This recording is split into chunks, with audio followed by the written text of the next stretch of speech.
Hello YouTube, it is Toy Adventures here again with another figure review. And today we're taking a look at two figures, the two action heroes of one of my favorite childhood movies before I even liked Jurassic Park. Today we're taking a look at the Indiana Jones Adventure series, Indiana Jones, and the Marion Ravenwood figure.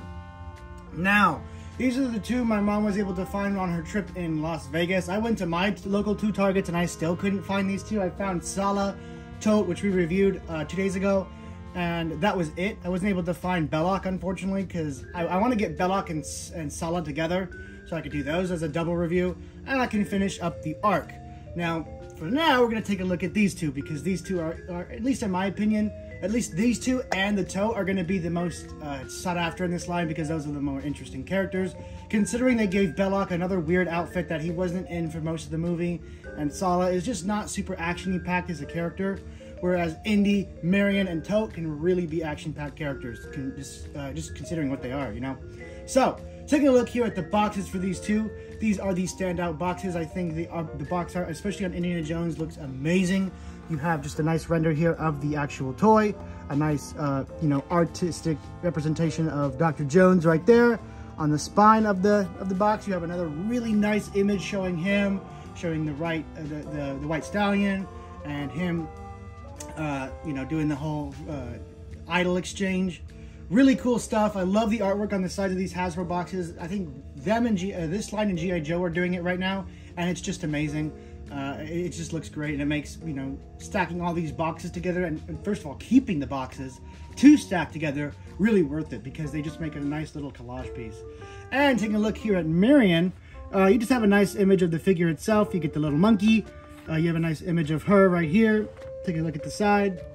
You can see her battling somebody with the frying pan, and a really nice artistic representation of her right here. Taking a look at the back of these boxes, you get a nice rundown of what you get inside of the box. For Indy, you get his satchel bag, which is already attached. I don't really count that as an accessory because it's just part of his outfit. So it's not really an accessory. You get the whip, you get the idol, you get the rolled up whip that attaches to his belt, you get his revolver, and you get actually some extra hands, which is awesome. I always love when they give extra hands, especially to these important characters. I don't think they could have gotten away with it with Indy, because he just, he's punching, he's grabbing the idol, he's grabbing his whip, he's grabbing his gun, and those all require different hands. So you gotta give Indy multiple hand pieces.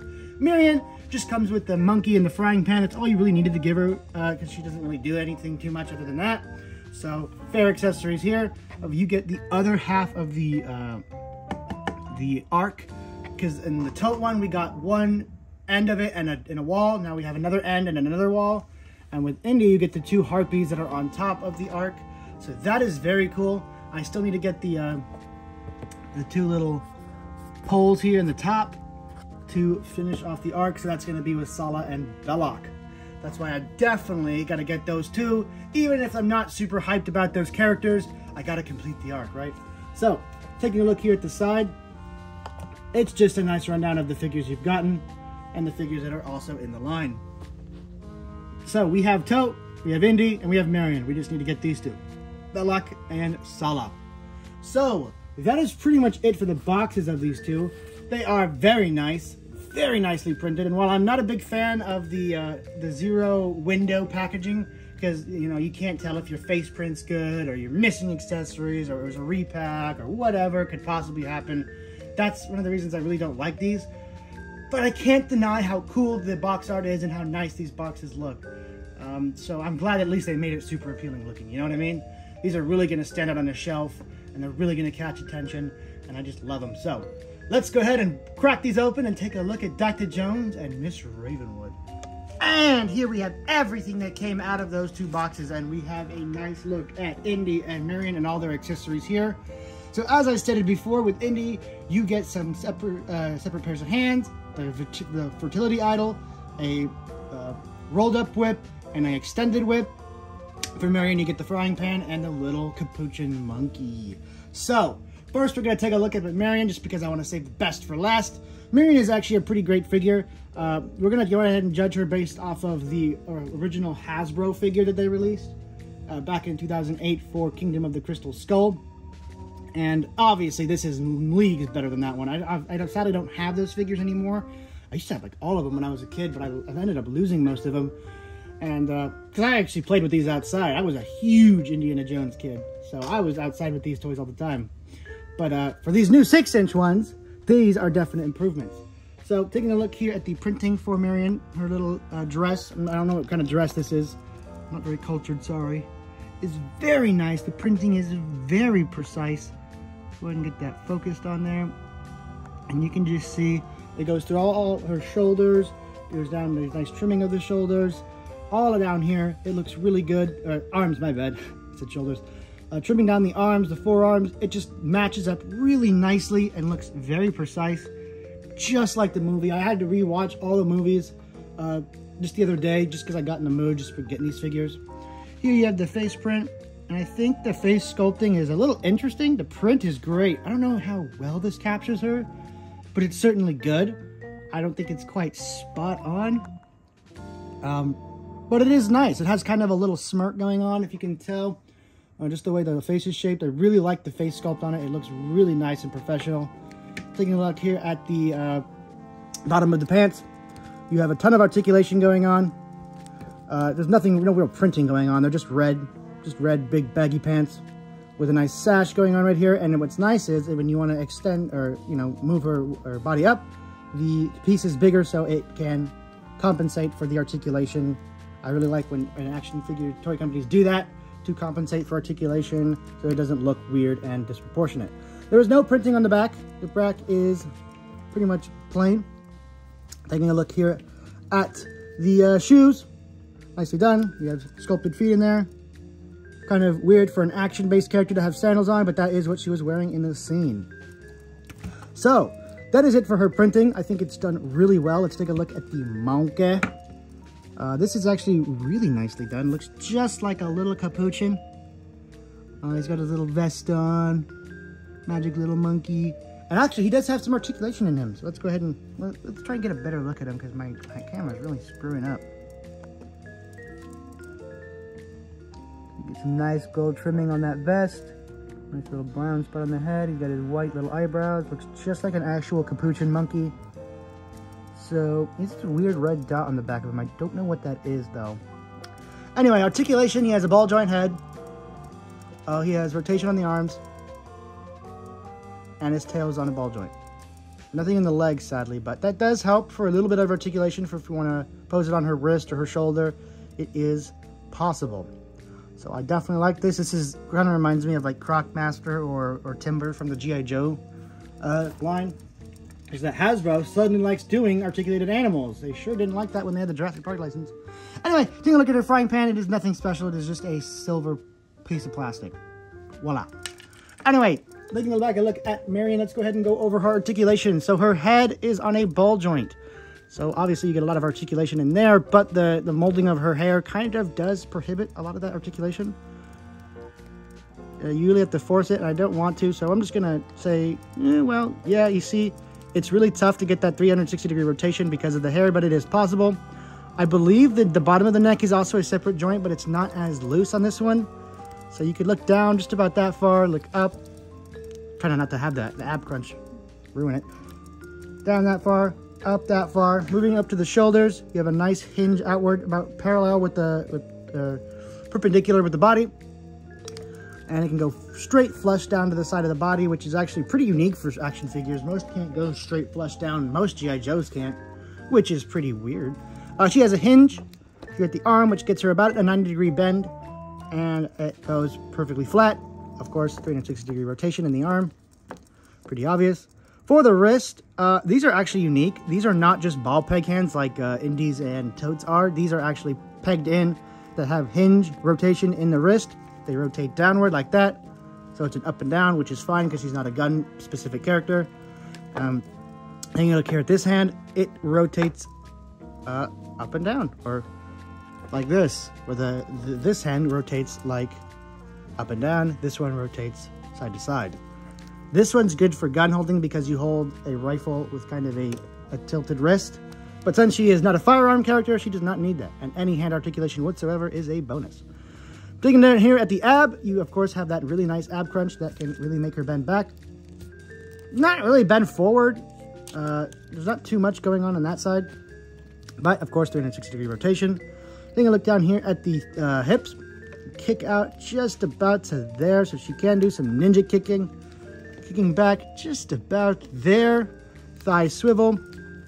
Knee bend, just about 90-degree bend in the knee. Of course, 360-degree rotation. And down here to the foot, you have a nice ankle bend. Go down just about there. Go up just about there.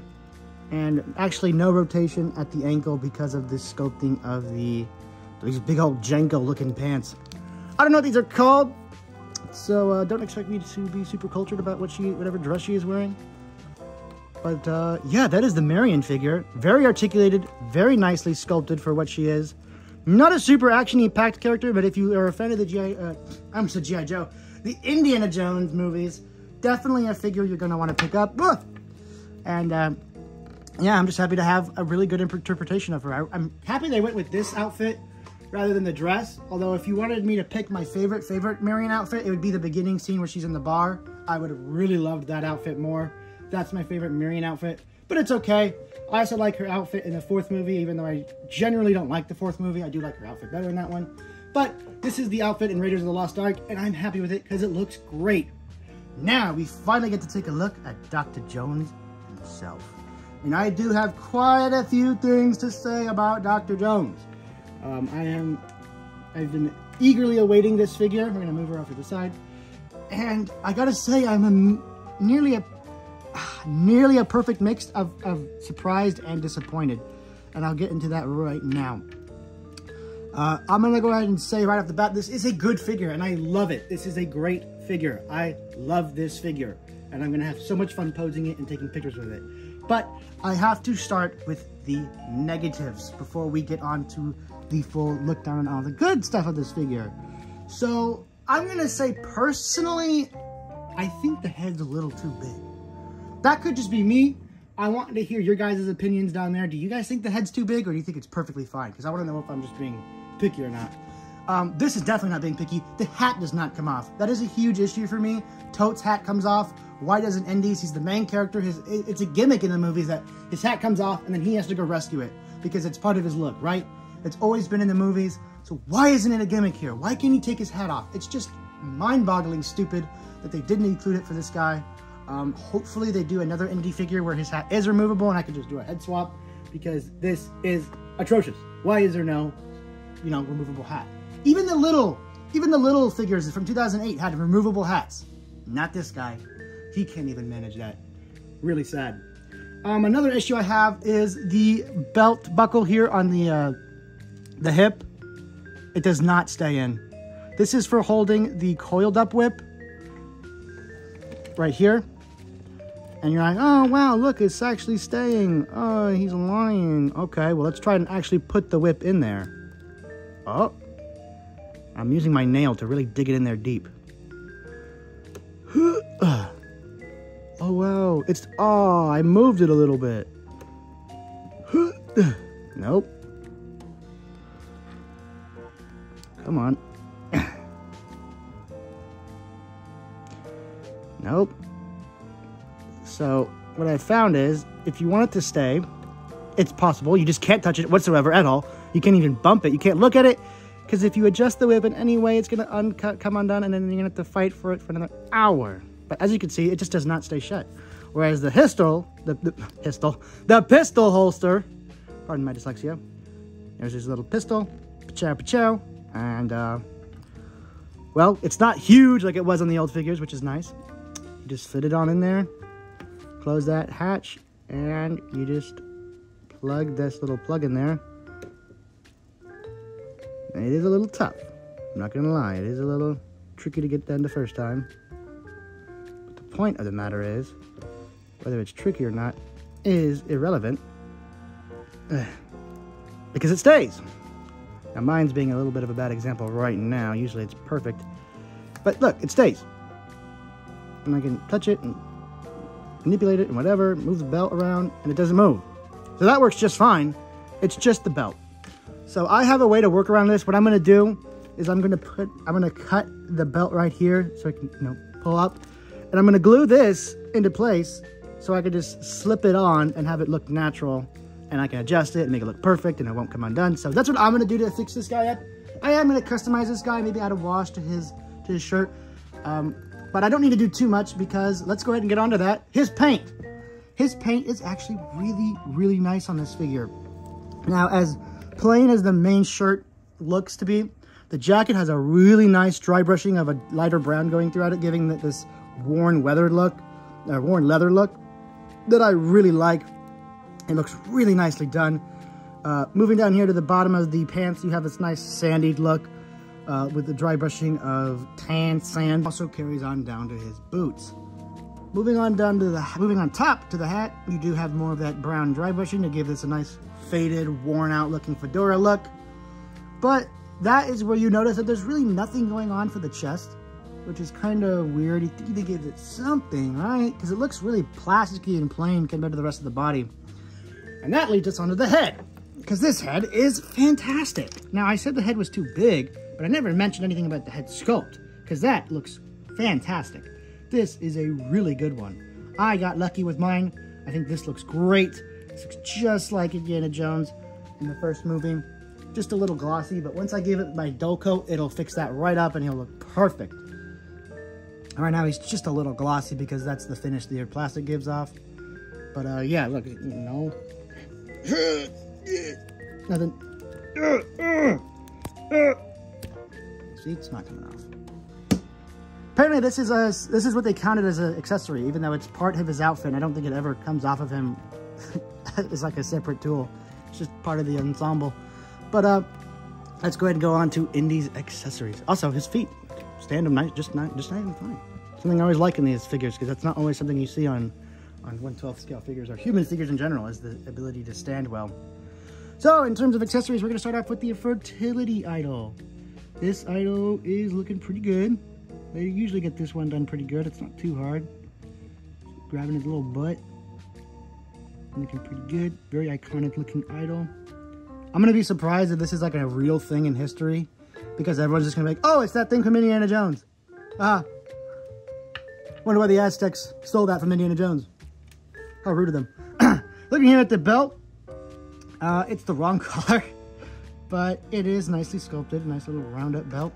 This one is the same color, again being wrong, but it does not stay extended out. I'm going to have to iron it or something to stay extended out, more dynamic and fluid posing, because when naturally it just wants to coil up into this, and this doesn't look very good in the hand, because when you're whipping a whip, it's usually pretty extended out for that supersonic, sound breaking whip. But this is just all coiled up due to the way it was packaged in the box, and it's going to take some time to get that fully extended out. Now you get one relaxed hand, which is kind of interesting. You'd think you'd come with two, but this is reference the box, and yeah, you only get one relaxed hand. A little strange, but that's because it counts the other hand as a whipping hand. So you get, this is what it's supposed to be, the other relaxed hand. It's the whip holding hand for the right hand, and then you also have a whip holding hand. Oh, do you not? Maybe you don't. I thought you had two whip holding hands, but I suppose you only get one, which is fair because he only ever uses it in one hand. So you get a relaxed hand for the left hand, you get a whipping hand for the right hand, you get a trigger finger for the right hand, and then you have a hand meant to hold the idol for the left hand. So a good amount of hands, and of course, I have the two fists on there. Those are really nice. I always love when figures come with fists because we all love to do those hand-to-hand combat action poses, which I really like. Now, let's go ahead and get on to Indy's articulation. Head is on a ball joint. You get a lot of movement in there. You can look up about that far, look down. Not too great, but just about there. I believe this is also a separate piece in here, and it does allow for a little bit of movement here at the base of the neck, but I can't seem to get it to move, so oh well. Arms can hinge up just about here. They can hinge out just about there. There is a really nice butterfly joint going on inside of there, but due to the leather of the jacket, the sculpt of it, it does hold it back, but you do get a ton of movement in that butterfly joint. Moving down here to the shoulder, you get a little bit more than a 90-degree rotation, which I like, seeing as Indy is the action character. 360-degree rotation on both of those. The hands are actually on a ball joint like they are most of them because they are needed to be switched out. So pretty much any character with, alternate hands is going to have a ball joint wrist. Here at the waist, it is a ball joint again, 360-degree rotation. Here at the thigh, kick out about that far, pretty standard for the line. Kick back, thighs swivel. You can hinge again, just a bit more than a 90-degree angle, which I like. And the feet have a lot of good articulation. Look at that. Kick up just about there, looking nice. And you do get side to side. So posing this guy is not going to be an issue whatsoever. You're going to get a ton of articulation out of him. And while it's not to the length of G.I. Joe articulation, it is to the length of Star Wars articulation. And I still find that just fine. I don't think I'm going to have really any issue getting this guy into pretty much any really cool action pose I need for specifically Indiana Jones. Now, one thing to notice is that these are... just getting the whole sort of piece fixed again. Is that these are true 1/12 scale figures, whereas something like G.I. Joe, Valaverse is a bit bigger. They're like, well, these are 6 inches. I think those are 6.5 inches tall. So, well, they do look kind of good in scale. They're not perfect, but we're going to go ahead and do that right now. Using Indy specifically, we're going to do some size comparisons with the only other 6-inch lines I have, that being G.I. Joe and Star Wars. So, I can't show off anything I don't own. So I don't own any Marvel Legends. I don't own any DC figures. So it's just going to be, for me, Star Wars and G.I. Joe. Here he is with G.I. Joe Flint. And as you can see, they look nice together. They do look like they're the same species and the same scale. However, Jones is just, if you take the actual height of his hat, not his head, not his big-ass hat, he is a little bit shorter than Flint. But that being said, these two still look great together. Like I said, there's a very slight difference between the two, but they'll still look good together. Flint is not perfectly straight up right now either. Let's see, the Flint head goes just a bit above the Indy head because they are just a bit taller. Just a bit, to the point where you'll subtly notice it, but it won't like throw off any photography you're trying to do with them together. You could still totally do Indy X Cobra or whatever you want to do for these two lines. These two lines collaborating, it is all possible there. So let's take a look at Star Wars. I know, sadly, before any of you ask, I do not have a Han Solo figure to compare him with. I wish I did. We have a short little Obi-Wan, which is probably not the fairest comparison. Because now that you look at this, Obi-Wan's really short compared to Indy. Look at this. Goodness gracious. Looking pretty dope though. I believe Obi-Wan is just canonically kind of a short king, while Indy is like 6 foot, so this might actually still fit. I wish I had an Anakin figure, but my friend has all of those. He's the Anakin guy, I'm the Obi-Wan guy. So, because I know Anakin's a little taller. But that is going to be it for what I have to say about these two figures. I'm going to give the Indy a 6 out of 10. Just because... Oh, no, that's really harsh. That's really harsh. That's what I told my friend earlier, but then I started messing with this guy some more, and I'm like, 7 out of 10.